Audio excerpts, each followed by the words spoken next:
सिर्फ एक इंट्रोडक्शन दे दूं ताकि मैं जस्टिफाई कर सकूं जो जिम्मेदारी खाली स्लेट को या कागज को भरने की दी गई। इस मुल्क में सबसे ज्यादा वक्फ की प्रॉपर्टीज बातिलों से आजाद कराने में मेरा नाम शुमार होता है।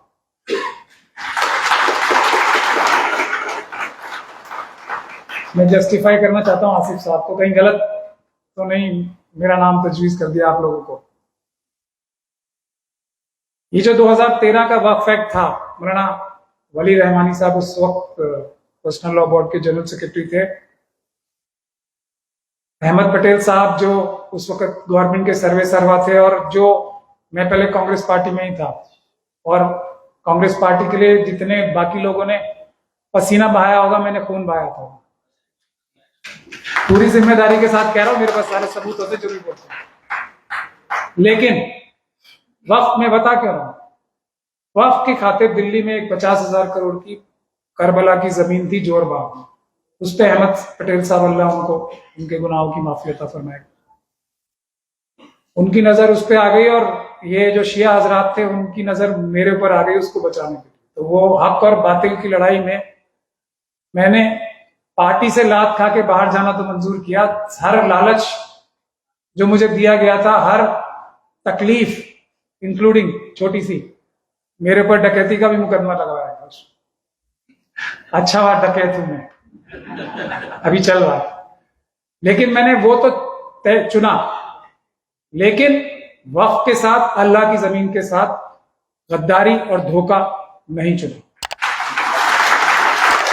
तो मैं शायद अब थोड़ा थोड़ा कैपेबल हूं इस जिम्मेदारी को निभाने के लिए, मैं इसके ज्यादा और कुछ बोलूंगा। खैर, मैं नासिर साहब को इसलिए गुजारिश की है रुकने के लिए, 10 मिनट मैंने जाना है। कांग्रेस पार्टी और तमाम ऑपोजिशन की पार्टी, उसके बाद मैं अपने सब्जेक्ट पे आऊंगा। एक चीज को सीख कर भी नहीं सीख पा रहे हैं। अगर जो अकलियतें हैं ना, अकलियत जो कि कॉन्स्टिट्यूशनल अकलियतें हैं, वो भी मैं आपको बता दूं कौन सी। जब वक्फ बाबा साहब डॉक्टर भीमराव अंबेडकर की क़यादत में जो हमारा संविधान बन रहा था, उस वक्त माइनॉरिटीज किसे किसे बोला गया था? Muslim, schedule caste, schedule tribe, Sikh, Christian, बौद्ध, एंग्लो इंडियंस, पारसीज, ये माइनॉरिटीज हैं। और कांग्रेस पार्टी का जो हशर हुआ है और जो ऑपोजिशन पार्टीज कुछ बनी, मैं ज्यादा डिटेल में नहीं जा रहा हूं, और वो ऑपोजिशन पार्टीज जो कांग्रेस की स्पेस लेके बनी थी, वो बुनियादी तौर पे ये माइनॉरिटीज का एतबार या एतमाद खोने की वजह से दूसरी पार्टीज भी आई, और अल्टीमेटली आरएसएस और बीजेपी, आरएसएस के 1 लाख से ज्यादा एनजीओ है, वो घात लगा के ये सब काम कर रहे थे। और कांग्रेस पार्टी जिसके ऊपर सबसे बड़ी जिम्मेदारी जाती है, क्योंकि वो, और खास तौर पे गांधी फैमिली के ऊपर, ये उनका भी एक तरीके से फेलियर ही है, वजह में मैं नहीं जाना चाहता। जो नेग्लेक्ट किया गया इन माइनॉरिटीज को खास तौर पे, उसकी वजह से दूसरी पार्टीज आई, और उसकी वजह से कांग्रेस पार्टी का वो हाल हुआ जो हुआ। आज भी जो इंडिया गठबंधन की जो स्थिति है आज, वो सिर्फ और सिर्फ इस वजह से है कि ये माइनॉरिटीज जो मैंने अभी बताई आपको, उन्होंने लाठी, गोली, डंडे खाकर, और ईवीएम को भी, भारतीय जनता पार्टी को ही नहीं हराया, सिर्फ एनडीए को नहीं हराया, ईवीएम समेत एनडीए और भारतीय जनता पार्टी को हराया। इन्होंने ये कॉन्स्टिट्यूशनल माइनॉरिटीज दी, और जिसमें मुझे कहने में कोई शर्म नहीं है, किसी भी पॉलिटिकल पार्टी का इतना बड़ा हिस्सा नहीं था। ये जनता ने, माइनॉरिटीज ने आरएसएस की सोच को हराया है। हाँ, रोल कुछ लीडर्स का है जिन्होंने सड़क पे मेहनत की, और उन लीडर का खास तौर पे है, मैं नाम नहीं लेना चाहता जानबूझ के, जिन्होंने अपने चारों तरफ जितने भी सलाहकार थे, आरएसएस के ही लोग हैं वो, उनकी सबकी बात नकार के संविधान हाथ में लिया। लेकिन ये 10% काम है जितनी हजारों किलोमीटर मेहनत और ये संविधान हाथ में लेना, ये 10% काम है। आरएसएस नाम के जो जल्लाद हैं वो इसको खत्म करने के लिए दिन रात लगा रहे हैं। हिमाचल प्रदेश उसका सबसे बड़ा एग्जाम्पल। अगर, और इसीलिए मैंने आपको रोका, मेहरबानी करके आप कांग्रेस प्रेसिडेंट के सलाहकार भी हैं और उनके, वो आपकी बात सुनते भी, ये बात बता दीजिए, गांधी फैमिली आरएसएस की हिट लिस्ट पे सबसे ऊपर है, पहली बात। और दूसरी बात, जो तरीका चल रहा है, हम लोग तो माइनॉरिटीज हैं, आग के दरिया को पार करना हमारी आदत में शुमार है, लेकिन कांग्रेस पार्टी आदत बचपन से कोई दिक्कत ही नहीं है, रोज पिटते हैं, रोज दे, कोई दिक्कत ही नहीं है। लेकिन कांग्रेस पार्टी और इंडिया गठबंधन की और भारतीय जनता पार्टी और आरएसएस की मुखालिफ जितनी भी पार्टियां हैं, दिल से, ईमानदारी से, उनका वजूद तक मिटा देंगे ये लोग। अगर अब भी सिर्फ वो गलतियां दोहराई जाएंगी जो पहले 1980 के बीच से दोहराई गई हैं, अगर वो गलतियां दोहराई जाएंगी जो दोहराई जा रही हैं, संविधान में जिम्मेदारी, ये जो सब सुप्रीम कोर्ट की जजमेंट्स हैं, कानून हैं, जो वक्फ अमेंडमेंट लाए, इनकी कोई वैल्यू नहीं है ज्यादा।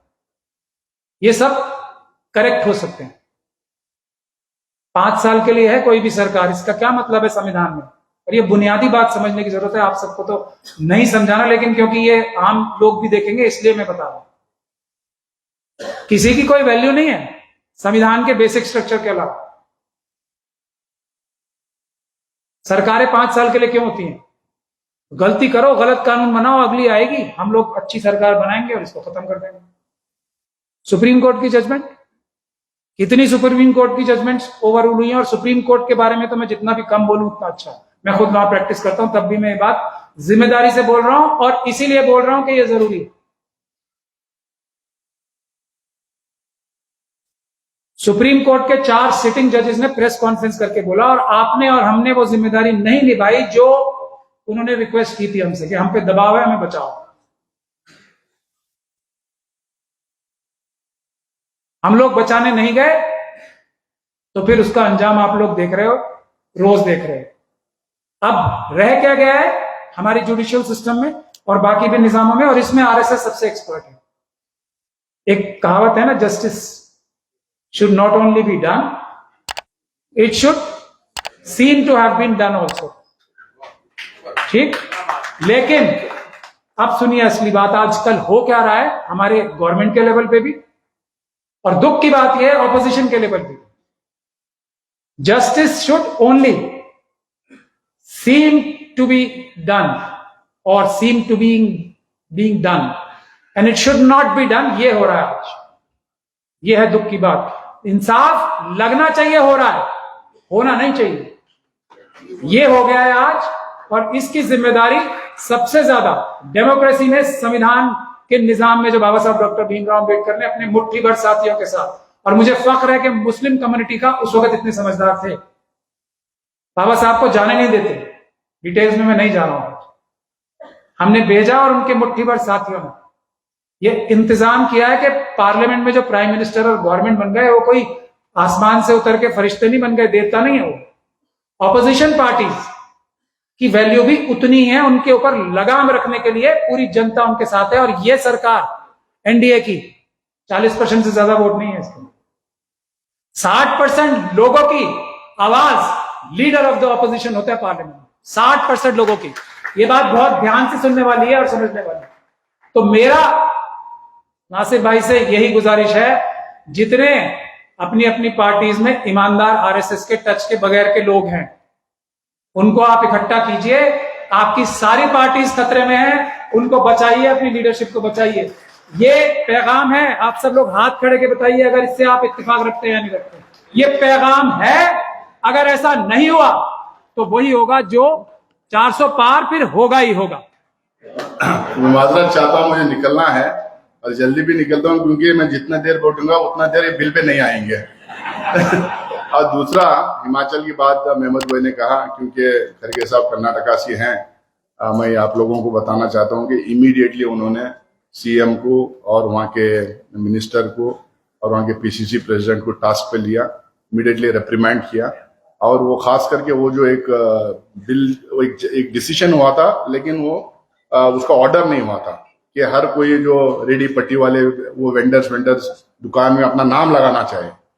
ये बेसिकली योगी आदित्यनाथ योगी ने किया था यूपी में, सेम डिसीजन यहाँ इसमें हो गया था, लेकिन अनाउंस नहीं हुआ था। इमीडिएटली खड़गे साहब ने उसको इंटरवीन करके बोला ये बिल्कुल कांग्रेस रूल स्टेटमेंट नहीं होगा, ये हम ऐसा आइडेंटिफाई नहीं करा सकते। और दूसरे वाले मस्जिद वाले मामले में पे उन्होंने इंटरवीन किया है।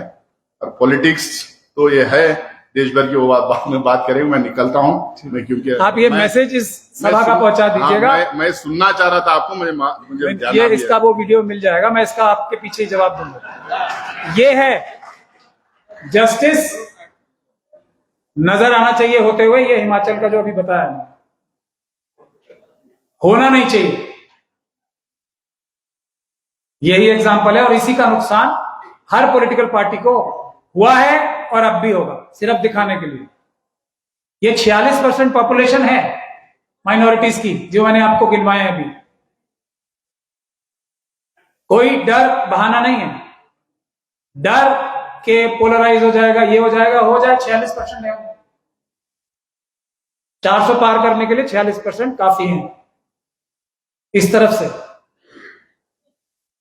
तो ये सब दिल के अंदर की बात को छुपा के उसको जस्टिफाई करने का, यानी कि इंसाफ लगना चाहिए, होना नहीं चाहिए, उसका एग्जाम्पल है। और उसके सबसे बड़े मिसाल ये बैठे हैं, अभी नासिर साहब चले गए हैं, उन्होंने बोला कि हमें मुस्लिम कम्युनिटी में इंटेलेक्ट की कमी है। चलिए, मेरे लिए तो बोल के गए, एक इनके लिए भी बोल के गए। इन दोनों से ही हमें कुछ चाहिए कांग्रेस पार्टी से? इन दोनों से ही नहीं पूछा गया इस किसी मुसीबत के बारे में, जो कि ईवीएम की लड़ाई भी हम दोनों आगे लड़ के लड़े थे, सीए एनआरसी की लड़ाई सारी हम दोनों ने सबसे आगे रह के लड़ी। आरएसएस के खिलाफ अगर कोई जेन्युइन दिल से मुट्ठी भर लोग देश में है तो उनमें से ये है। आरएसएस का तोड़ ये है, इनसे सलाह की, ये है। नुकसान किसे होगा? हमारा क्या है? मैं तो गलत कर रहा हूं, जिस रास्ते पे जा रहा हूं, पहले थोड़ी ज्यादा पैसे कमाता था, थोड़े पैसे कम कमा रहा हूं, अल्लाह का दिया हुआ बहुत है। ठीक, ये तो 43 साल की उम्र में चीफ जस्टिस बनने की लाइन में आ गए थे। 43 साल की उम्र में जो जज बनता है वो चीफ जस्टिस ऑफ इंडिया बनता है। उससे अगर कांग्रेस पार्टी बात नहीं करती तो फिर आप समझ लो क्या हो रहा है वहां पे। उससे इंडिया गठबंधन के लोग बात नहीं करते, जो आरएसएस को सबसे अच्छी तरीके से समझता है और उनका तोड़ भी जानता है, जिसके घर पे एनआईए की रेड होती है। मेरे बारे में तो बहुत लोग जानते हैं ना, इनके बारे में भी शायद आप लोग जानते होंगे। पूरे दुनिया और देश में उतने लोग नहीं जानते हैं कौन है उनसे। और वक्त के बारे में जो ये बोल के गए अभी नासिर साहब, मैं कह रहा हूं ना, मुझे बुला लें, लेकिन मेरी शर्त होती है, फिर हर चीज में शर्त है। मैं तो शर्तीला आदमी हूं बहुत। जो भी डिस्कशन होगी उन लॉयर्स के साथ वो डायरेक्ट टेलीकास्ट होगी। अकेले में बात सिर्फ बेईमानी की होती है। चोर और चोर आपस में अकेले में बात करते हैं। जो खुलेआम बात करता है वो ही इंसान होता है। ये एक नहीं, 1000 लॉयर्स ले आए, और मैं अकेला नहीं हूं। मुझे पता है एक से बढ़कर एक काबिल वकील पड़ा है, शायद इन लोगों से टैकल नहीं हो रहे होंगे वो लोग। एक से बढ़कर एक काबिल वकील पड़ा है। मेरा तो एक सब नुमाया हो गया। मैं चलिए, जो उनके झूठ को झूठ नहीं बहुतान साबित कर देगा 5 मिनट के अंदर। लेकिन अकेले में बात कोई नहीं हो, अकेले में सिर्फ पर्दे में सिर्फ चोरी होती है। भाई, हमने सीएनआरसी के टाइम पे कहा, दुनिया भर के लोगों ने मुझसे कहा, सबको पता था कर नहीं रहा, भले किसी का नाम लेते रहे, ये बाद में किसी को पकड़ ले। जो रेड मेरे ऑफिस में हुई थी सही हुई थी। सीएनआरसी का सूत्रधार ही मैं हूं। अब कर लो जिससे जो कर रहे हैं, मैं तो इस तरह का आदमी हूं, कर लो। तो और उसको सही रास्ते पे ले जाने में कोलसे पाटिल साहब का और हमारे चंद मुट्ठी भर साथियों का हाथ था, जिन्होंने ये इंश्योर किया कि ये मुसलमानों का तो सिर्फ दिखावा है, असल में हमला ये बाकी सारी माइनॉरिटीज के ऊपर भी है, सीए एनआरसी, और असम ने उसको साबित करके दिखाया। तो उन लोगों से आप बात नहीं करोगे जो जिस चीज की आपको तलाश है, जिसको आप मंचों से बोल रहे हो और वो आपके बराबर में बैठी है, उनको पूछा ही नहीं वक्फ एक्ट में क्या करना चाहिए। मैं क्या जापान की किसी सेलुलर जेल में था, या कोलसे पाटिल साहब कहीं छुप के बैठे हुए थे? खैर, ये है। अब मैं दूसरा सवाल जो पूछता हूं वो मैंने पूना में भी और सब जगह पूछा। देखिए, मैं आपको ये 44 जो 2013 में भी जो ये अमेंडमेंट्स आए थे ना, वली रहमानी साहब, वो छूट गई बात। मुझे 2 रातों के अंदर उन्होंने बोला था ये हमारे पास 2 दिन है सिर्फ, हमसे बोला गया है तुम बना के दो क्या क्या अमेंडमेंट्स हो सकते हैं। तो जो मैंने अमेंडमेंट्स बनाए थे 2013 के लिए, उसमें से करीब 50-60% एक्सेप्ट हो गए थे। और ये 44 अमेंडमेंट जो थोड़ा बहुत हमने 2013 में कानून ठीक करवाने की कोशिश की थी, जो मेरी सजेशंस में था, वो खत्म करने के लिए 44 अमेंडमेंट्स आए सीधा सीधा। मैं इस पे आपको पूरा लंबा लेक्चर दे सकता हूं, लेकिन मैं अब असली सवाल आपसे पूछ रहा हूं। मुझसे आप बुलवाना चाहते हो आज, क्योंकि टाइम भी कम है। नहीं, बुलवाना चाहते हो 2, या तो मैं आपको ये एकेडमिक एक लेक्चर दूं कि ये वाला अमेंडमेंट इसलिए बुरा है, ये वाला इसलिए बुरा है, ये वाला इसलिए बुरा है, या फिर उस रास्ते का हम लोग तलाश करें जो इस साजिश को खत्म करेगा। शुक्रिया। यही हर जगह की चॉइस यही होती है, क्योंकि वो तो आप लोग पढ़ भी सकते हैं और हम लोगों की लंबी लंबी तकरीरें हैं भी उसमें।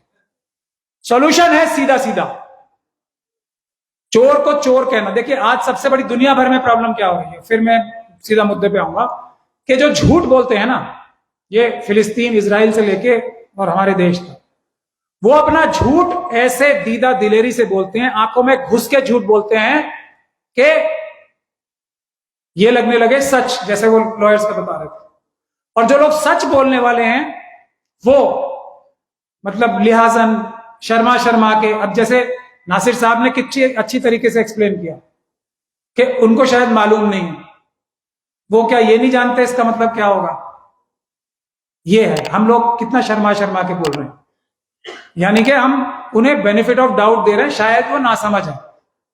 आरएसएस से ज्यादा, ज़ायनिस्ट ताकतों के बाद आरएसएस से ज्यादा किसी भी ऑर्गेनाइजेशन के पास मजहब इस्लाम की रिसर्च किसी के पास नहीं है दुनिया में। उन लोगों को नहीं पता किस चीज का क्या मतलब है।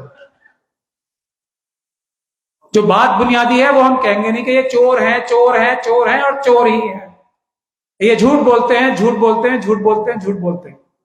ये सीधी बात है। इनको सब पता है किस चीज से क्या होगा। मुझे भी ये 44, मैं आपको कन्फेशन कर रहा हूं, इतने इसमें पेच लगा के इन्होंने वेल रिसर्च ये 44 अमेंडमेंट लाए हैं, और इस पर्पज से लाए हैं कि जिस रास्ते पे मैं डाल दिया ना अभी जेपीसी, ये वो क्यूआर कोड, ये 44 में से 22 सजेशंस जो है जेपीसी के कहने से मान लेंगे, मैं अंदाजा लगा के बता रहा हूं। और फिर कहेंगे भाई हमने तो इनके कहने से मान ली ना, इनकी आधी मान ली, इनकी आधी हमारी। हो गया इलाज हम सबका। ये सोच, ये झूठों की, बेईमानों की, धोखेबाजों की सोच को 10 स्टेप आगे सोच के अगर आप नहीं चलोगे तो आप इनके सामने टिक नहीं सकते। इनके पास एक माइनॉरिटी में मुझे सब रिपीट करना पड़ता है बार बार, SC ST और मुस्लिम सिख क्रिश्चियन बहुत, पारसी, एंग्लो इंडियन, और ओबीसीज की भी जो शूद्र है, उनकी room to room, house to house research है। ये आप लोग मानोगे? बस पन्ना प्रमुख है इनके। पन्ना प्रमुख मतलब वोटर लिस्ट का एक पेज के ऊपर एक आदमी जिसको 10,000 रुपए मिलते हैं महीने के इसी काम के। इससे आपकी लड़ाई है। और ये लोग संविधान खत्म करके मनुस्मृति लागू करेंगे अगर इनकी चली तो। लेकिन कुरान में है ना, इन्ना माल उसरी उसरा, हर मुसीबत के बाद आसानी है। और मुसीबत जो है एक मौका है आसानी हासिल करने का। और मैं वादा करता हूं, ये इस हॉल के अंदर जितने लोग बैठे हैं, अगर ये ही ईमानदारी के साथ, ईमान से अगर इस मिशन पे जुट जाएंगे ये वक्फ वाले, तो दुनिया की कोई ताकत, अल्लाह का अगर चाहेगा इसमें हमारा नुकसान कराना तो होगा ही, दुनिया की कोई ताकत इसको खत्म होने से नहीं रोक सकती। इन सारे वक्फ के ऊपर हम लोग, दुनिया की कोई, ये इस हॉल की बात कर रहा हूं मैं, उनकी ताकत है झूठ, फरेब, एस्टैब्लिशमेंट, पैसा, झूठे तरीके से कब्जा करना एस्टैब्लिशमेंट पे। हमारी ताकत है इंसाफ, बराबरी, सच्चाई, नंबर्स। और ये इतिहास गवाह है, फिलिस्तीन में भी देख लो, कोई झूठ की बुनियाद सच के सामने टिक ही नहीं सकती। हमारी ताकत सच है। सिर्फ इसी, आज लोग तय कर लो आप लोग कि आज से हमें यह संविधान बचाने के लिए अपनी जिंदगी में से एक अहम टाइम सर्व करना है, बाकी सब मसला हल होगा। अब मैं अपनी तजवीज पेश करना चाहता हूं। देखिए, अब जब एक मुसीबत आई है तो उसमें मौका तलाशना, आपदा में अवसर तलाशना बहुत जरूरी है। तो हमें क्या करना चाहिए, इसीलिए मैं चाहूंगा कि आप ये लोग पढ़ें। तो ये QR कोड, और जाकिर नायक साहब, अब पता नहीं कितने लोग उनके चाहने वाले हैं, लेकिन जाकिर नायक साहब का 50 लाख, ये बोल देना कि 50 लाख लोगों ने अगर ये इसका अपोजिशन कर दिया तो ये खत्म हो जाएगा, ये बिल्कुल गलत बात है। इससे कुछ नहीं होने वाला। आप 1 करोड़ नहीं 1000 करोड़ भेज दो, बल्कि उनको फायदा पहुंचाया। और नुकसान की बात यह है और भी ज्यादा, जैसे ही ये जो MP साहब हैं जो बहुत बड़े घोटाले में अंबानी साहब के साथ इन्वॉल्व रहते हैं, निशिकांत दुबे, मैं तो नाम लेके ही बात करता हूं, वो बहुत बड़े घोटालेबाज हैं खुद भी, निशिकांत दुबे साहब, मेरे पास उनकी भी पूरी डिटेल है। तो उन्होंने चिट्ठी लिखी कि ये तो पाकिस्तान और विदेशी ताकतों ने वक्फ के अंदर कैंपेन चला रही है, विदेशों से चल रही है, और उसके फौरन बाद वो पाकिस्तान चले गए। अब आप डॉट्स ज्वाइन कर लो। और पाकिस्तान की एस्टैब्लिशमेंट उन्हें वेलकम कर रही है। हो गया इलाज हमारा सबका। अब चलते हैं आगे। तो बात यह है, ये फिर हमने ये सोचा कि इसका इलाज क्या है। तो चलिए मैं आज थोड़ा सॉफ्ट वेजिटेरियन बातें करता हूं। आज संडे है, वेजिटेरियन डे माना है।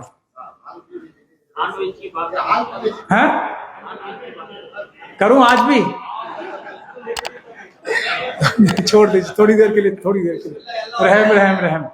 मैं ये कह रहा हूं कि देखिए, चलिए 2 रास्ते हैं। एक तो हमारा रास्ता है, हम तो कह रहे हैं बेईमान और चोर हैं, इन पे जो भरोसा करेगा धोखा ही धोखा खाएगा, इनसे बात ही नहीं करनी चाहिए। हम लोग हैं। एक वो लोग हैं जो कि ये कह रहे हैं हम इनसे 50 बार मिल चुके हैं, 50 में से 50 बार हमने धोखा खाया, एक बार फिर मिलेंगे इनसे। मैं आज वेजिटेरियन हूं, मैं ये नहीं कह रहा कि वो उनके एजेंट है, आज नहीं कह रहा।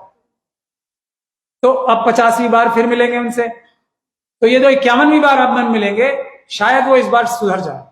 हम JPC में जाके अपनी एक से बढ़कर एक आर्ग्यूमेंट्स देंगे और वो कहेंगे वाह क्या बात कह दी आपने, हम तो बिल्कुल गलत थे, हम आपकी बात मान।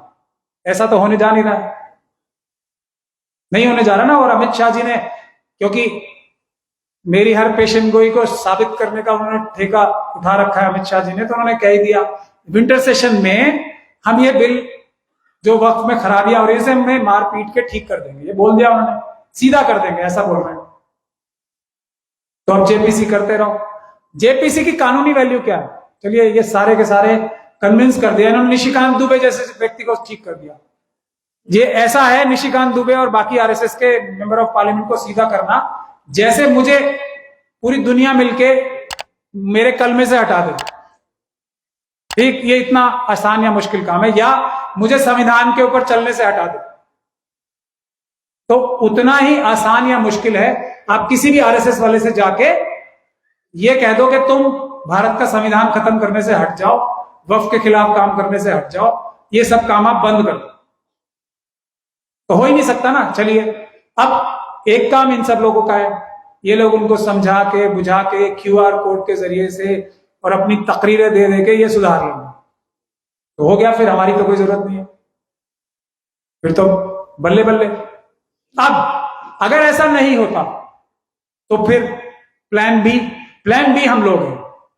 और प्लान बी सबसे पहले ये समझने की बात है, ये वक्फ के ऊपर जो हमला है, फिर संविधान के ऊपर हमला है। जैसे CA NRC में NRC रुका है, वही एक तरीका है, और दुनिया में कोई तरीका नहीं है इन बेईमानों को इस काम से रोकने का, कोई तरीका नहीं है। शाहीन बाग, शाहीन बाग, शाहीन बाग। अब लेकिन चाहिए क्या हमें, क्या डिमांड होगी? वो डिमांड और उसका एक कॉम्प्रिहेंसिव प्लान मैंने तैयार करके आप सब लोगों के सामने पेश कर रहा हूं। लेकिन मेरा भी हुर्फे आखिर नहीं है। किसी भी लीडर को, आप बहुत सारे लोग पूछते हैं ना कि लीडर किसे चुना जाए, कौन लीडर होगा, कैसे होगा, उसका फॉर्मूला है सीधा सीधा, बहुत सीधा है, मुश्किल नहीं है कुछ भी। और वो हमारे साहबा इकराम की सुन्नत से आता है, और हजरत अली की सुन्नत से आता है, रसूलुल्लाह की सुन्नत से आता है, और उमर रजी अल्लाह ताला अन्हु और हमारे जितने भी पहले 4 खलीफा हैं उनके कारनामे आप देख लीजिए, पढ़ लीजिए, सब सोल्यूशन वहां से मिल जाता है। सवाल करो सबसे पहले, हजरत उमर से सवाल हो सकता है, तो किसी की औकात और मजाल नहीं है हजरत उमर से बड़ा तो कोई नहीं है आज के दौर में। तो हजरत उमर से एक आम आदमी सवाल कर सकता है, नहीं कर सकता, ये तो मुझे बताने की जरूरत नहीं है। पकड़ लिया था ना खुतबे के दौरान, दामन पकड़ लिया था, बताओ लंबी चादर कैसे, सबूत लाना पड़ा हजरत उमर को, सबूत। तो पहला सबूत तो यह है। और गलती किसकी है? ये गलती मैं मानता हूं आप सब लोगों की और हम सब लोगों की, कि हम अपने लीडर से सवाल नहीं करते। जब उस टाइम हजरत उमर से सवाल करने वाले लोग थे, हम आज लीडरों से सवाल नहीं करते। चुन गया कोई तो बस नौकरों को मालिक बना दिया ना हमने, ये हमारी सबसे बड़ी, ये सब नौकर कहना, जब तक आप नौकर शुरू नहीं करोगे, ये लोग अपने आप को नौकर मानना शुरू नहीं करेंगे। कोई भी हो, चाहे प्रधानमंत्री हो, हमारे मेंबर ऑफ पार्लियामेंट साहब हो, चीफ मिनिस्टर साहब हो, ये सब नौकर है। दूसरा, कपड़े हजरत अली से ज्यादा दुनिया के पैसे या हजरत उमर से ज्यादा किसी के पास उस टाइम में नहीं हो सकते। वो कैसे रहते थे, खाना कैसे खाते थे, ये टेस्ट है जो इन सब चीजों के और अल्लाह से के अलावा किसी से ना डरना। हजरत खालिद बिन वलीद, क्या फेमस उनका एक डायलॉग था, वो यही तो कहते थे बाहर जाके, जितना तुम लोगों को, जो तुम्हारी फौजों में जिंदगी से मोहब्बत करने वाले लोग हैं ना तुम्हारी फौज में, उतना इस फौज में मौत से मोहब्बत करने वाले लोग हैं। अब आओ और लड़ो। सिंपल फॉर्मूले हैं। तो ये है फॉर्मूले सारे जो आसान है, इससे लीडर चुनने चाहिए। सवाल हर एक से होना चाहिए, जिससे सवाल नहीं करोगे, जो सवाल से बचेगा, जो ये कहेगा कि नहीं हम अंदर बात कर रहे हैं कुछ, बेईमान, खत्म। देखो कैसे ठीक होता है सब, कोई भी हो चाहे। अब मैं वक्त के इस पे आता हूं कि अब ये हमारा प्रपोजल क्या है। ये बहुत होलिस्टिक एक प्रोग्राम है, इस पे अमल करना है, लेकिन इस पे अमल इस तरीके से करना है जैसे ये वक्फ एक्ट है, उसी तरीके से शेड्यूल कास्ट और schedule tribe protection of atrocities act जो है ना, उसके ऊपर भी हमला है। ये जो वक्फ के है ना कानून, इसी तरीके का कानून सिख कम्युनिटी का भी है, एग्जैक्टली इससे थोड़ा बेहतर ही है। इसके बाद जब ये सेट हो जाएगा तो एक प्रेसिडेंट बन गया ना, आप सब लोग president you all understand very well. तो यही प्रेसिडेंट रिप्लिकेट होगा सिखों के लिए, क्रिश्चियंस के लिए, बुद्धिस्ट कम्युनिटी के लिए, जिससे सबसे बड़ी लड़ाई है आरएसएस। ये का यही जो प्रिंसिपल्स इसमें है, वही प्रिंसिपल्स उसमें। तो उन लोगों से भी हमारी बातचीत चल रही है, उनको समझाना बहुत जरूरी है, और वो लोग समझ रहे हैं। जैसे CNRC के टाइम में हम सब साथ थे, उसमें कोलसे पाटिल साहब की भी मदद लेंगे हम लोग, ये समझ के हमें, अगर सिर्फ मुस्लिम कम्युनिटी ने इस पे एजिटेशन किया, फिर ट्रैप में फंसेंगे। सबको समझा के, जितने भी इदारे हैं ना, जितने भी एंडाउमेंट्स हैं, उनके सबके साथ ये हो सकता है, सरकार जिसको चाहेगी बनाएगी। इवन जो सनातन धर्म के मंदिर है ना, उस पे सुब्रमण्यम स्वामी जी भी बड़ी लड़ाई कर रहे हैं कि भाई मंदिरों को आजाद करो। तो ये सरकार का काम है हर जगह से पैसे लूट मार करने का, ये एक और धंधा है। आखिरी बात करके मैं इस पे आ जाऊंगा कि ये, और वैसे इसी में से मैं बता देता हूं। तो पहला जो मैं आप फर्स्ट पेज दिखा दें प्लीज, ये सेलियंट फीचर्स हैं। हमें चाहिए कि एजिटेशन करके हम SC ST OBC और दूसरे माइनॉरिटीज के साथ मिलके उनके भी इश्यूज लेंगे। 5 इश्यूज पे पूरा एजिटेशन होगा जिसमें हमारा वक्फ शामिल रहेगा। वक्फ में हमारा प्रपोजल ये है, कोई भी वक्फ का एक्ट बनेगा, आज तक का मेरा ऐसा मानना है 1913 से लेकर आज तक कोई भी वक्फ का कानून इतना मजबूत और पुख्ता नहीं बना।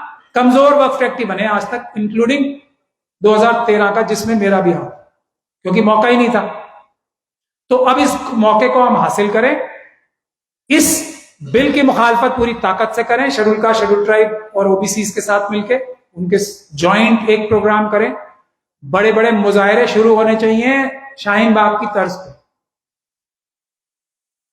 अब उसके बाद एक मॉडल वक्फ एक्ट बनाया जाए जो कि अवामी वक्फ एक्ट हो।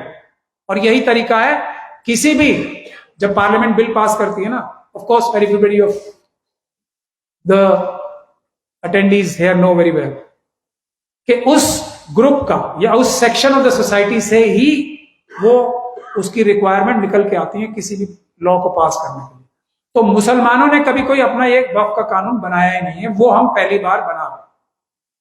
पार्लियामेंट्री कमेटी नहीं बनाएगी, हम लोग बनाएंगे, हम देंगे। उसका एक पहला खाका मैंने बनाया है, ये एक पूरा प्लान है। इसमें अब मैं ये चाहता हूं कि पहले तो इन ऑब्जेक्टिव्स के ऊपर आप सब लोग और पूरे मुल्क से सजेशंस आए कि इसमें क्या क्या चीजें मेरी नजर से छूट गई हैं या इसको कैसे इंप्रूव किया जा सकता है। उसके बाद साइड बाय साइड में सेक्शन बाय सेक्शन ड्राफ्ट कर रहा हूं, जल्दी वो भी आ जाएगा। तो उसको भी हम फिर पब्लिक डोमेन में रखेंगे कि इसमें भी सब लोग इंप्रूवमेंट करें। और फिर आंदोलन में ये बात जुड़ जाएगी कि हमें ये एक्ट जो है, ये वक्फ का कानून लाना। ये है खाका, अलॉन्ग विद बैकलॉग का जो SC ST और OBCs का मुद्दा है। बैकलॉग का मुद्दा इतना जबरदस्त है उनकी नौकरियों का कि मतलब उनके साथ जितना अन्याय हो रहा है वो शायद मुसलमानों के साथ भी नहीं हो। तो वो सब लोग भी हमारे साथ मिलकर हम सारे मजलूम, सारे पीड़ित और प्रताड़ित लोग जो मनुवाद की मानसिकता के शिकार है, उनको एक साथ होकर लड़ना पड़ेगा। मैं ये तजवीज करता हूं कि उसकी क़यादत या लीडरशिप हम कोलसे पाटिल साहब को देना चाहते हैं, अगर इस हाउस की इजाजत हो तो। बहुत बहुत शुक्रिया। किसी की डिसएग्रीमेंट है तो वो भी बता दें, किसी की नहीं है ना? बहुत बहुत शुक्रिया। तो पहली चीज तो ये हो गई। अब कोलसे पाटिल साहब के ऊपर अब कोलसे पाटिल साहब की भी इजाजत ले लें हम। क्या आप तैयार हैं? नहीं, आपसे उतना ही काम लेंगे जितनी आपकी तबीयत इजाजत देगी। आपका तो एक सिर्फ फिगरेट रखेंगे ना, आपसे बात कराएंगे सबसे, मतलब we will take care of your actual physical difficulties, but we need your heart. जो आपका वो है ना डरने वाला दिल चाहिए जी। क्या चीज? ये पाटिल साहब ने सही कह दिया, मैंने भी देखना, मुझे भी नजर नहीं आया। ये कह रहे हैं हाथ ज्यादा ऊपर नहीं उठे। दिखा दो, कैमरा वाले दिखा दो। नहीं, मैं इतना बेवकूफ नहीं हूं, चालाक आदमी हूं मैं भी। मैंने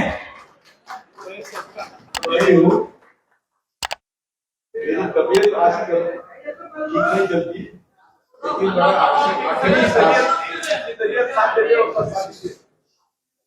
लेकिन मेरा आखिरी सांस इस देश के सेक्युलरिज्म के बचाने के लिए मैं भी इतना कोई बेवकूफ नहीं हूं, मैंने दूसरा सवाल भी पूछा था, इसलिए कोई एक भी आदमी ऐसा है जो ना कर रहा हो, तो वो एक भी नहीं उठा था, ये इसलिए पहले ही I had taken care of that aspect already. मैं शक्ल से थोड़ा बेवकूफ लगता हूं नहीं। तो नोट पढ़िए आप सबसे पहले, सबसे अहम बात यह है ना ये कि all proposals have been carefully chosen so that they conform to the provisions of the Constitution of India and also similar provisions and also are similar to provisions existing in some other law of prevailing in India। यानी कि ये सारे प्रावधान जो हम इसमें रख रहे हैं वो संविधान के फोर कॉर्नर्स में एक, और दूसरा मैंने किसी नई इजाद को जन्म नहीं दिया, इसमें सब कहीं ना कहीं से मैंने उठाए हुए हैं, जो सारे प्रोविजंस पास हुए हैं पार्लियामेंट से, इसी पार्लियामेंट से। सो हमने आसान बनाया इनका काम, आसान नहीं बनाया मतलब इनको जो झूठे को झूठे के घर तक पहुंचा के आना पड़ता है ना, वो काम किया कि ऐसा कोई नई चीज मैंने इजाद नहीं किया जो कि ऑलरेडी पार्लियामेंट से उसके सिमिलर चीज पास ना हो गई।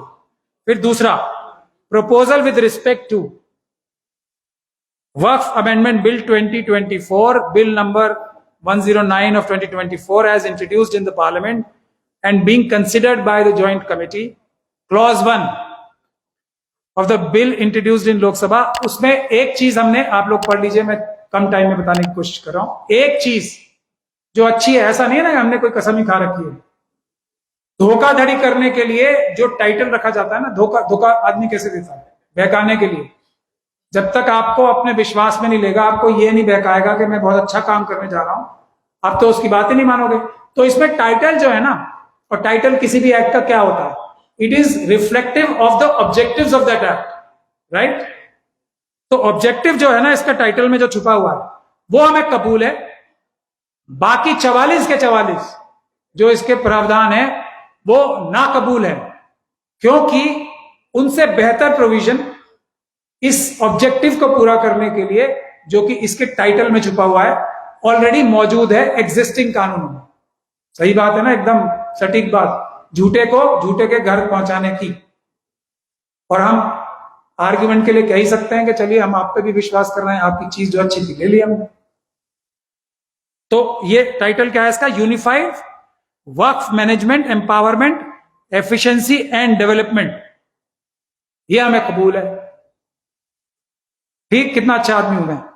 अब उसके बाद जो इसके ऑब्जेक्टिव और सेलिएंट फीचर्स क्या होंगे, पहले जो बुनियादी once a Waqf always a वक्फ है, क्यों, बुनियादी बात यह है क्यों है, क्योंकि मेरी प्रॉपर्टी है। मैं वो रेस खेलते हैं ना, कोई जुआ खेलता है, कोई रेस खेलता है, कोई क्रिकेट की एकेडमी बनवाता है, कोई और कुछ काम कराता है, अपनी प्रॉपर्टी का मैं कुछ भी करूं, भारत का संविधान इजाजत देता है। पहले भी था, कोई शराब खाना भी खुलवा सकता था अपने पैसे से, कोई रोक टोक थोड़ी थी पहले भी। ठीक, जो भी उस वक्त का कानून अलाउ करे उसको अच्छा बुरा कोई भी काम में मैं अपने पैसे लगा सकता हूं। तो ये once a Waqf always a वक्फ क्यों है, किसी के लिए भी है ना, आपकी जो प्रॉपर्टी है वो आपकी तो होगी, किसी और की थोड़ी हो जाएगी, करेक्ट। इसलिए once a Waqf always a वक्फ का कॉन्सेप्ट है, कोई भी उसमें इलॉजिकल बात नहीं है, कोई अजीब सी लगने वाली बात नहीं है। मेरी प्रॉपर्टी है, मैं ये कहता हूं कि मैं अपनी अय्याशी छोड़ के अपने बच्चों का और अपने परिवार वालों का हक एक तरीके से, या उनकी इजाजत लेके या उनकी बगैर इजाजत के, जो मेरी अपनी खालिस ईमानदारी की कमाई है वो मैं अपने से जुदा करके किसी इस काम पे लगा रहा हूं जो कि इस्लामिक रूह से पायस है, चैरिटेबल है या रिलीजियस फंक्शन है। किसी को क्या तकलीफ है उससे, नहीं होनी चाहिए ना, इसीलिए once a Waqf always a वक्फ। तो ये कॉन्सेप्ट हम इसी में आएगा, ये प्रीएम्बल में ही, इस एक्ट के, जो हम कहेंगे कि भारत देश जो है उसमें वसाइल की कमी, रिसोर्सेज की कमी, राइट। सरकार कहती है ना हम ये वो प्राइवेटाइज कर दो, हमसे ये नहीं हो रहा, वो नहीं हो रहा, और पैसे नहीं है, हम कहां से पैसे लाएं, ये टैक्स, वो टैक्स, टोल टैक्स, फलाना टैक्स। तो एक 15% पॉपुलेशन ऐसी है, ठीक है, एनजीओ भी बनाए जाते हैं ना, एनजीओ की परमिशन क्यों आई, 15% पॉपुलेशन एक ऐसी है जो कि सरकार का बर्डन, इन 15% जो लोग हैं इनकी जिम्मेदारी भी तो सरकार के ऊपर है ना, उनकी वेलफेयर के लिए। ये एक कम्युनिटी ऐसी है जो ये कहती है कि हम अपनी फलाह बहबूद और अपनी जो रिलीजियस फंक्शंस हैं उसके लिए हम सरकार के ऊपर से बर्डन कम करना चाहते हैं।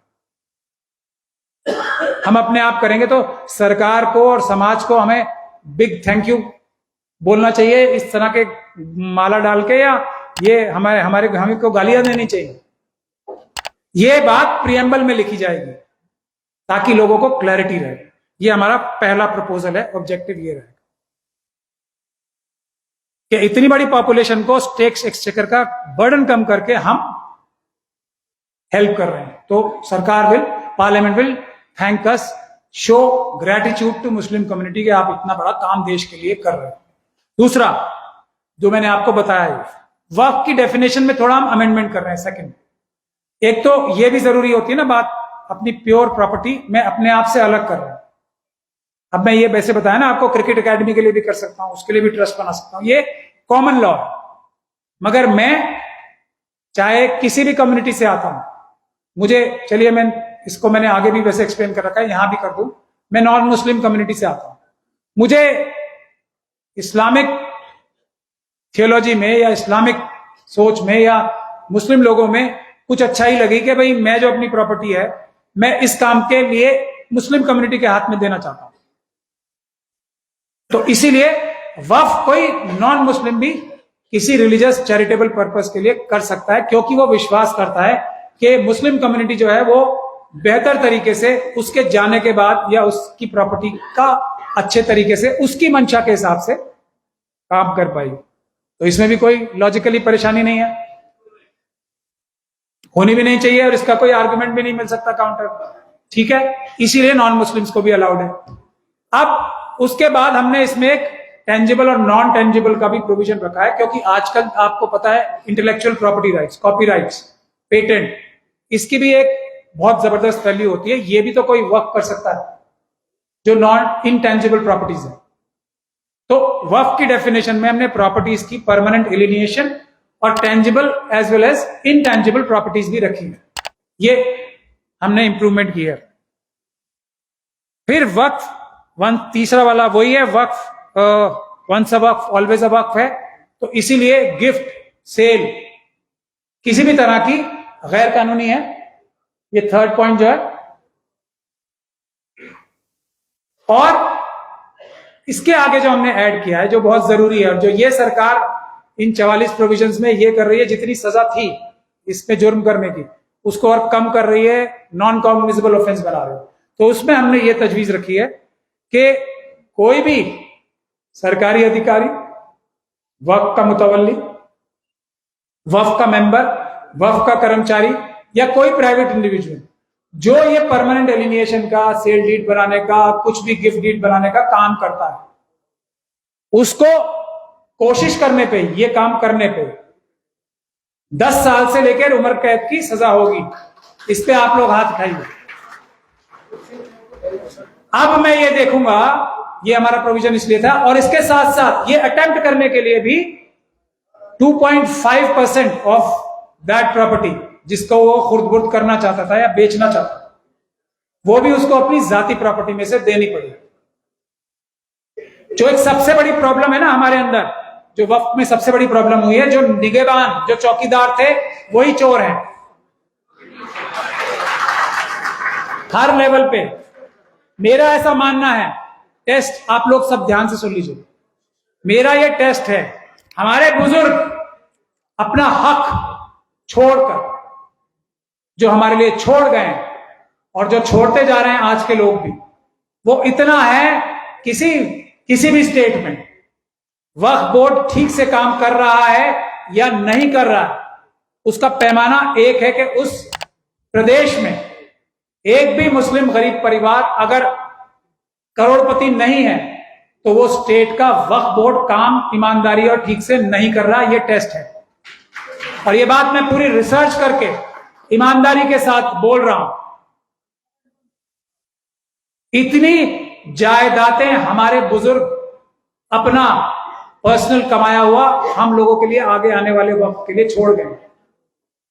तो ये उसको रोकने के लिए देखिए सबकी, अब जब मैं ऐसा कह रहा हूं कि जो लोग सिर्फ लालची देखना चाहते हैं ना, उनके लिए भी अच्छा है। जब पूरी कम्युनिटी में वो आ जाएगा ना, लिक्विडिटी बढ़ जाएगी पूरी कम्युनिटी, तो सबका लिविंग स्टैंडर्ड, सबकी इनकम बढ़ जाएगी बिना चोरी किए हुए। आप अंदाजा लगाइए, अगर कर्नाटक में 10 लाख प्राइम प्रॉपर्टीज पे शॉप या मॉल बना के दुकानें तकसीम की जाएं मुस्लिम कम्युनिटी के, तो कोई गरीब रह जाएगा यहां? एक से बढ़कर एक बिजनेसेस एस्टेब्लिश हो सकते हैं, इंडस्ट्रीज लग सकती हैं, लेकिन वो वक्फ की हो तो सबको रोजगार, सबको मदद, बेवाओं को, यतीमों को हो सकती है, नहीं हो सकती? उसमें सबका फायदा होगा, सबको प्रोपोर्शनेट फायदा होगा, लेकिन वक्फ की चोरी नहीं हो पाई। उसका इंतजाम करने के लिए हमने ये 10 से उम्र कैद तक की सजा का प्रावधान होगा। तीसरा, चौथा, कोई भी नॉन मुस्लिम किसी भी तरीके से किसी वक्त के अफेयर में अपना कोई दखल अंदाजी नहीं कर सकता, मैनेजमेंट में, वर्किंग में, किसी भी तरीके से। पांचवा, ये एक इंपॉर्टेंट बात है, हमें एक प्रोफेशनल्स की स्पेशलाइज्ड बॉडी या ऑर्गेनाइजेशन बनानी पड़ेगी, जिसको हमने वक्फ कॉर्पोरेशन का नाम दिया, जिसमें यहां पे अजीम प्रेम जी हैं, उनसे रिक्वेस्ट की जाएगी, ऐसे ऐसे लोगों को लाया जाएगा, क्योंकि वक्फ के पास इतना पोटेंशियल सिर्फ लैंड से है ना। और ये बात बिल्कुल गलत है, सच्चर कमेटी ने भी झूठ बोला और ये सब लोग झूठ बोल रहे हैं। वक्फ प्रॉपर्टीज इस देश में नंबर 1 है, डिफेंस से भी ज्यादा। ये मेरा कहना है, मैं ऑन रिकॉर्ड ये बात कहूं। परेशानी है किसी को? है तो है, मैं क्या करूं? हैं भाई, किसी ने दी है, हमारे बुजुर्गों ने दी है, तो अब हम क्या करें उसमें? हमारे अब भी लोग वक्फ करके जाते हैं जमीनें, कितनी जमीनें वक्फ करके जाते हैं, तो इसमें बढ़ रही है, तो किसको परेशानी होनी चाहिए? पहली चीज तो यह है कि आज तक कोई भी एक सर्वे भी पूरे देश में ऐसा हुआ ही नहीं है जिसने वक्फ की एक एक जमीन जायदाद आइडेंटिफाई की हो प्रॉपरली। उसके भी सब हमने फॉर्मूले निकाल लिए हैं, वो हम डिटेल एक्ट में बता रहे हैं। आज मैं आपको ये सिर्फ मेन ऑब्जेक्टिव्स बता रहे हैं, जिसको जो हमारे मेन एक्ट में इंग्रेडिएंट्स, नेसेसरी इंग्रेडिएंट्स रहेंगे। तो वक्फ की डिफेंस से भी ज्यादा है लैंड, जिसको परेशानी है, कुछ नहीं कर सकते हम। हमारी अपनी है, हमारी मेहनत की है, ज्यादा है या कम है हम जाने, हमारा काम है। सरकार की कोई मतलब, ये 1000 साल से भी कोई बादशाह भी अगर कोई मस्जिद भी बनवाता था, तो अपने कोई मकबरे बनवाता था या कुछ भी बनाता था, अपने पैसे से जो उसका हिस्सा आता था ना, उसका भी तो, राजा का भी तो एक प्रॉपर्टी होती थी पर्सनल, जो सरकार दौलतमदार नहीं होती थी, वो उसके जाती नाम होती थी। वो उस प्रॉपर्टी में से अगर कोई वक्फ कर रहा है तो किसी को क्या परेशानी? दूसरा एक छोटा सा पॉइंट और एनिमी प्रॉपर्टी का भी मैं बताता चलूं। जो पार्टीशन के टाइम कोई वक्फ कर गया ना प्रॉपर्टी, जो ये झूठ बोल रहे हैं, तो उसको पाकिस्तान में प्रॉपर्टी नहीं मिलनी थी।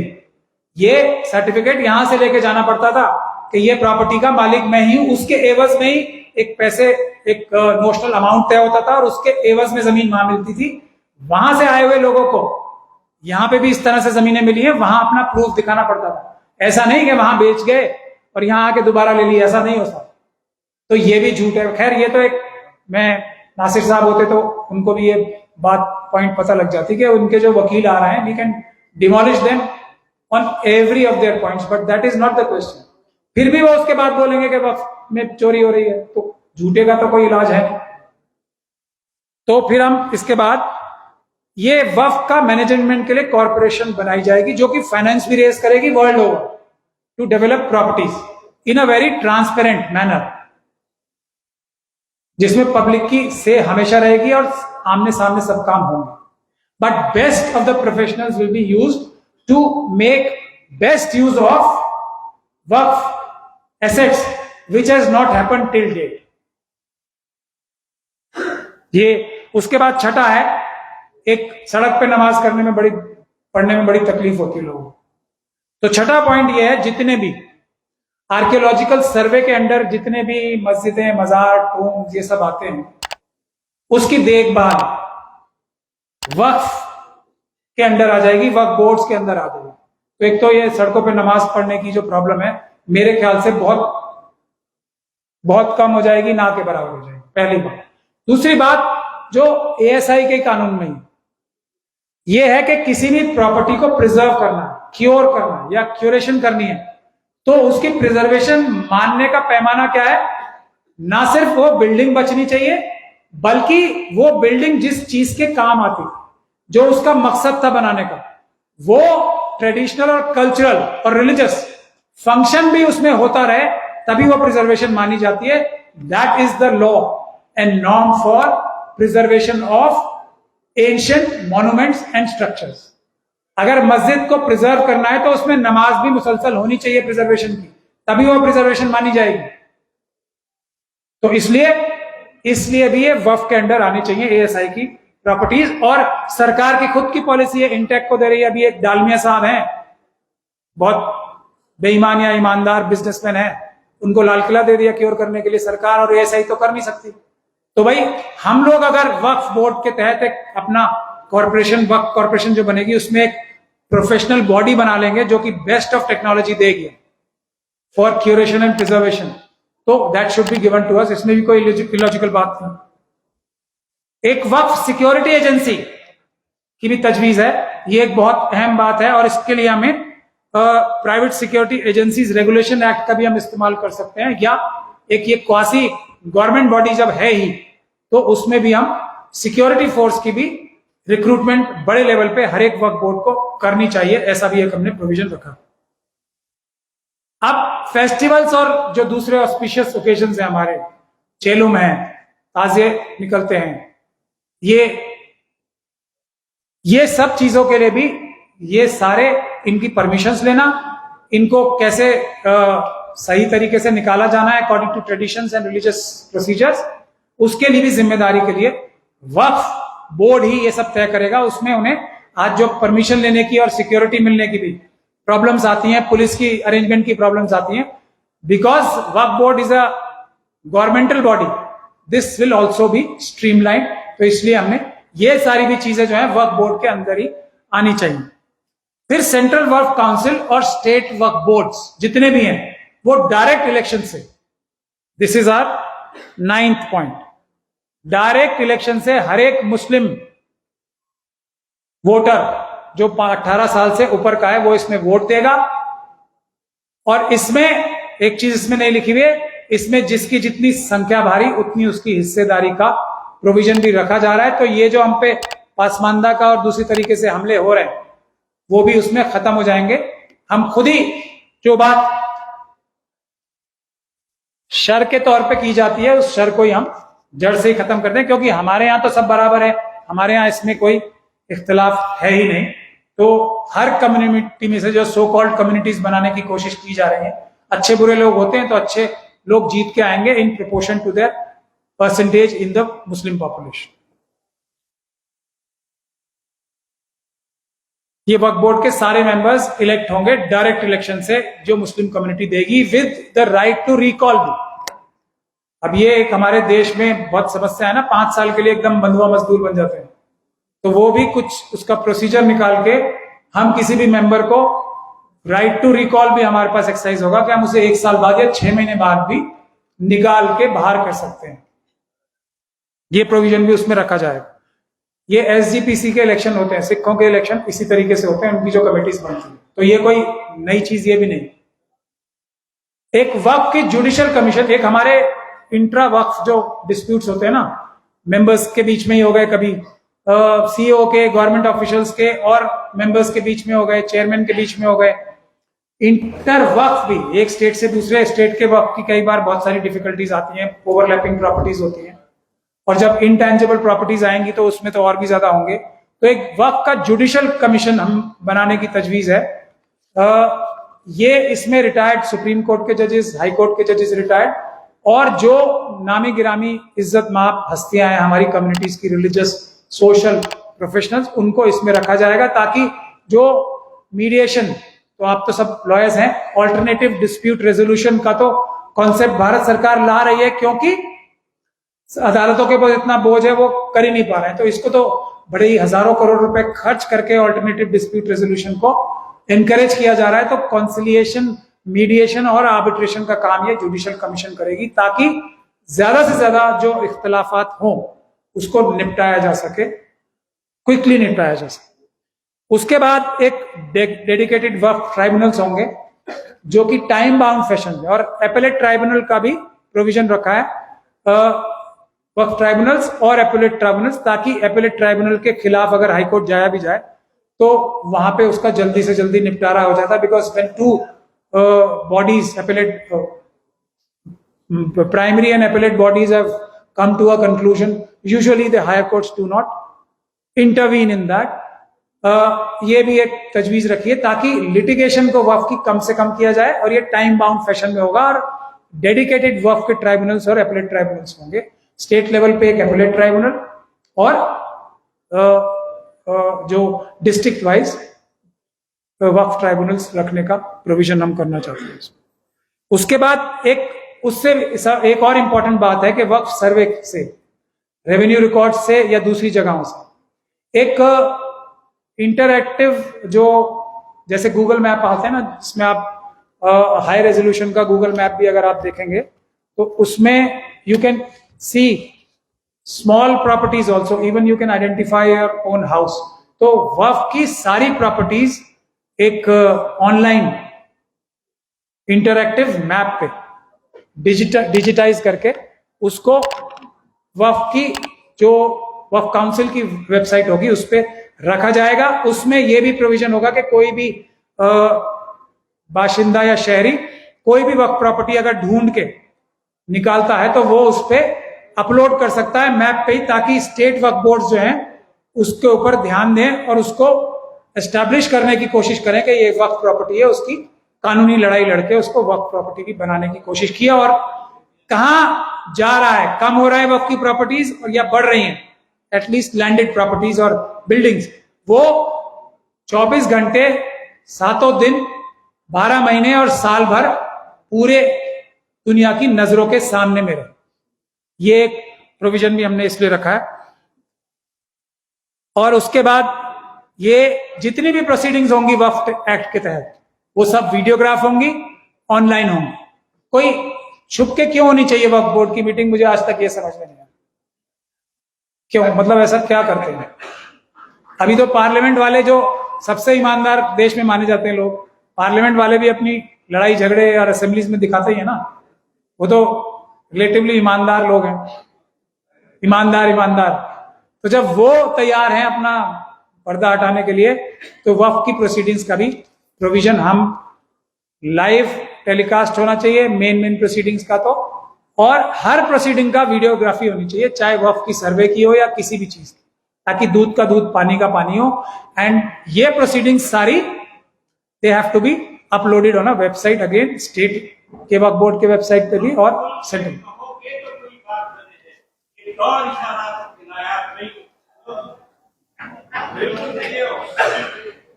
तो उसके बाद जो हमारा 15वां प्रोविजन जो है, विलफुल नेग्लेक्ट जो है ना, विलफुल नेग्लेक्ट कोई भी, ये वक्फ के सारे जो ऑफिस बेरर होते हैं ये गवर्नमेंट सर्वेंट होते हैं, मतलब दे आर पब्लिक सर्वेंट्स। तो ये विलफुल नेग्लेक्ट की अगर कोई भी काम करेंगे तो it will be a punishable offence. ये SC/ST एक्ट में जो लोग आप लोगों ने देखा होगा, सेक्शन 4 है वो, willful neglect of not following any provisions given in the act, rules and regulations of SC/ST Act, ये हमने वहां से लिया। लास्ट हमारा ये है कि वक्फ के जितने भी ऑफेंसेस होंगे वो कॉग्निजेबल होंगे और नॉन बेलेबल होंगे। इसके अलावा वो ट्राइबल होंगे, ट्राइब्यूनल से ही, ताकि जल्दी से जल्दी उनका फैसला हो सके। तो ये हमारी तजवीज है। मैं चाहूंगा आप सब इसमें अपनी तजवीज भी बताएं। हम चाहे तो बेंगलोर में ही कुछ दिन बाद एक इसका मीटिंग रख लेंगे, ऑल इंडिया, या दिल्ली में रख लेंगे, जहां भी मशवरा होगा, या बॉम्बे में रख लेंगे, मुंबई में। तो वहां पे ये सब बैठ के इसमें इंप्रूवमेंट्स आनी चाहिए। कोई लोग इंप्रूवमेंट्स देना चाहते हैं, इसमें सजेशंस देना चाहते हैं, तो वो मुझे दे दे। अब ये तो हो गई एकेडमिक बात। अब मुद्दे की बात पे भी आ जाते हैं। ये हमारा प्लान है। अब इस पे अमल जब ही होगा जब शाहीन बाग होगा, वरना कुछ नहीं होगा और वकीलों को लीड लेनी पड़ेगी। मेरा ऐसा मानना है, ये वो दौर है जब मुल्क का संविधान खतरे में है, वकीलों को आगे बढ़ के संविधान बचाना पड़ेगा। और ये वक्त का एक्ट, क्योंकि इसमें एकदम लोग जागरूक हो गए, कम से कम मुस्लिम समाज, तो हम अपने बाकी भी समाजों को जागरूक करके एक बड़े आंदोलन की तैयारी करें। और इस बड़े आंदोलन से अगर सरकार सबक लेके इस बिल को ना लाए, ऐसी भी पॉसिबिलिटी है, मैं आपको बता रहा हूं पहले, तब भी हमें रुकना नहीं है। यह आंदोलन चलना है जब तक हम ये वाला कानून लागू ना कराएं। और उसी तरीके से जो बाकी मजलूम कम्युनिटीज हैं, उनके जो कानून एक एक आएंगे, जिसको हम 5 पॉइंट निकाती प्रोग्राम पे ये शाहीन बाग का प्रोग्राम चलेगा, तो वो 5 प्रोग्राम नहीं आ जाएंगे। 5 का मतलब 5, अगर सिर्फ हमारी खुशी के लिए वक्फ मान लिया और बाकी 4 नहीं माने तब भी नहीं, सब बराबर 5 के 5 मुट्ठी बन के हम लोग आंदोलन करेंगे। और 5 की डिमांड जब पूरी होंगी जब ही आंदोलन विड्रॉ होगा। ये सरकार या अगली सरकार जो भी आएगी, कोई अल्लाह का हुर्फ नहीं है, कुरान शरीफ नहीं है ये जो कानून बनते हैं। अगली सरकार आएगी, चेंज हो जाएंगे। तो हौसला नहीं छोड़ना है। जीत हमारे से इतनी दूर खड़ी है, अगर हम ये हॉल ही आज तय्युम कर ले, और ऐसे कई हॉल्स में मैं जा रहा हूं और वहां सबका रिस्पांस मुझे बहुत खुशी है बताते हुए। यही है आखिरी बात, यह है कि अपने बीच में जो बेईमान हैं, जो मुखबिर हैं, जो देखने में अच्छे लगते हैं मगर हैं नहीं, मुनाफिक हैं, उनको इस आंदोलन में घुसने नहीं देना है। ये सबसे अहम बात है, वरना हम लोग क्रैश हो जाएंगे। फिर ये मुश्किल लड़ाई है, इसमें खड़ा वही रहेगा जिसकी रीढ़ की हड्डी है। बगैर रीढ़ की हड्डी वाला कोई इसमें नहीं बचेगा। इसलिए हमें जरूरत ही नहीं है जिसकी रीढ़ की हड्डी नहीं है। इसमें वही लोग आगे आएंगे जो जेल जाने के लिए तैयार नहीं, बेकरार होंगे। और हम भी देखते हैं, हम इसका पूरा खाका बनाएंगे। शाहीन बाग से सीख के जो हमने सीखा है उससे बेटर प्लानिंग करेंगे इस बार, जो आप लोगों के सामने आएगी। हम लिस्ट बनाएंगे इस बार कितने लोग गिरफ्तारी देने को तैयार हैं। हम देखेंगे जब 1 करोड़ लोग गिरफ्तारी देने के लिए बैठे होंगे, किस सरकार की ये मजाल है कि वो कानून तोड़कर, संविधान तोड़कर वैसे ऐसे बेईमानी भरे कानून बनाए।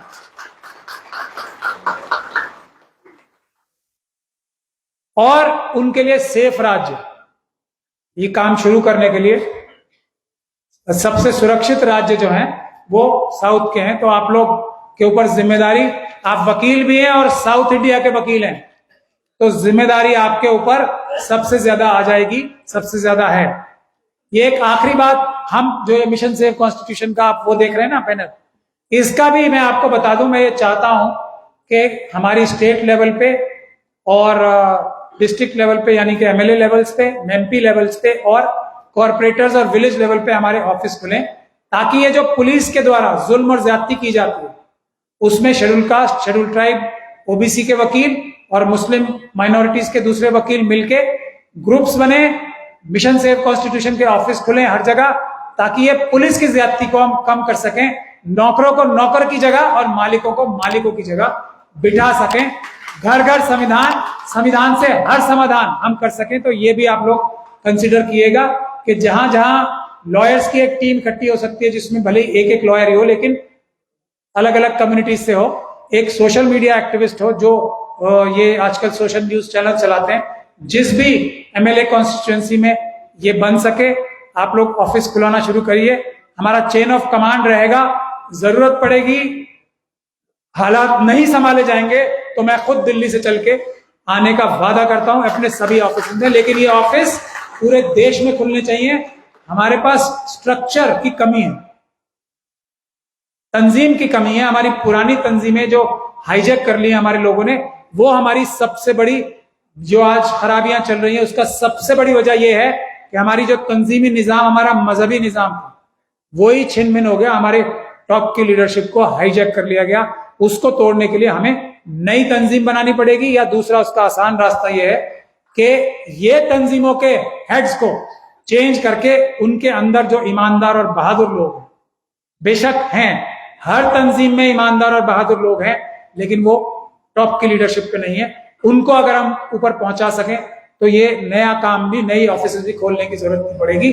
लेकिन अगर नहीं तो ये काम हमें करना ही पड़ेगा, क्योंकि तंजीम के बगैर कोई काम चलने वाला नहीं है। ये मेरी आप लोगों से गुजारिश है। और मैं ये भी कहूंगा, जो ये इतना बड़ा कारनामा आप सब लोगों ने किया है, मैं किस जबान से आपका शुक्रिया अदा करूं, आसिफ साहब का भी और दूसरे जो दीगर लोगों ने किया है, मैं नाम नहीं ले रहा क्योंकि मुझे, हाँ जी, हाँ जी, ये तो जनता की आवाज पे आ रहे हैं ऊपर, आ जाइए ऊपर, आ जाइए। नहीं, आसिफ सर भी है। आसिफ साहब और आप लोग, आसिफ साहब तो बैठे ही हैं सबके सामने, लेकिन ये कोई, आ जाइए, एक मिनट।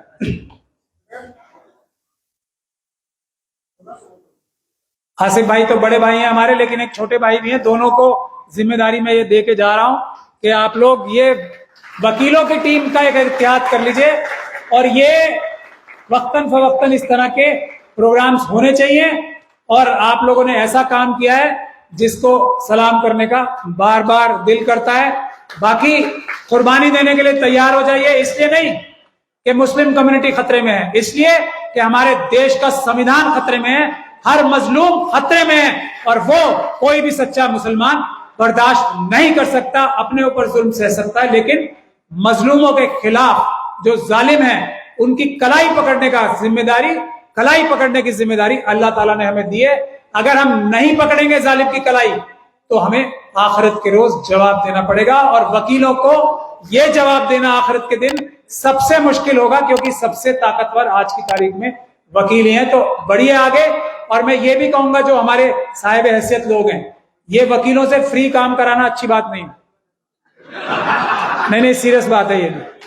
देखिए, ये ढाल बन के खड़े होंगे तो इनको एक मुनासिब, ताकि आराम से अपनी काम कर सके, उसके लिए एक मुनासिब इनको रिन्यूमरेशन देने की भी वो भी एक कोई सिस्टम निकालना बहुत जरूरी है, क्योंकि अभी सब मजलूमों के, बिजनेसमैन भी खतरे में है, सिर्फ मुसलमानों के ही नहीं है, सबके, सब लोग खतरे में है। तो उनको भी चाहिए कि एक फाइनेंशियल निजाम भी बनाया जाए, ताकि ये लोग जो रिस्क लेंगे, वकील लोग भी आगे जाके उनकी फाइनेंशियल जो जरूरतें हैं उनको भी अच्छे से पूरा किया जाए। सिर्फ ये नहीं कि बहुत कम मिकदार में दे दी जाए, एक हैंडसम अमाउंट भी वकीलों को इतना रिस्क लेने के लिए मिलना चाहिए। This is also a practical thing which needs to be taken care of. और नासिर साहब का ये सजेशन भी अच्छा था कि वकीलों को भी हर जगह रखना चाहिए, so that they can face the wrath of the oppressive forces of the RSS and BJP. वकील मैं समझता हूं सबसे अच्छे तरीके से उसको झेल सकते हैं।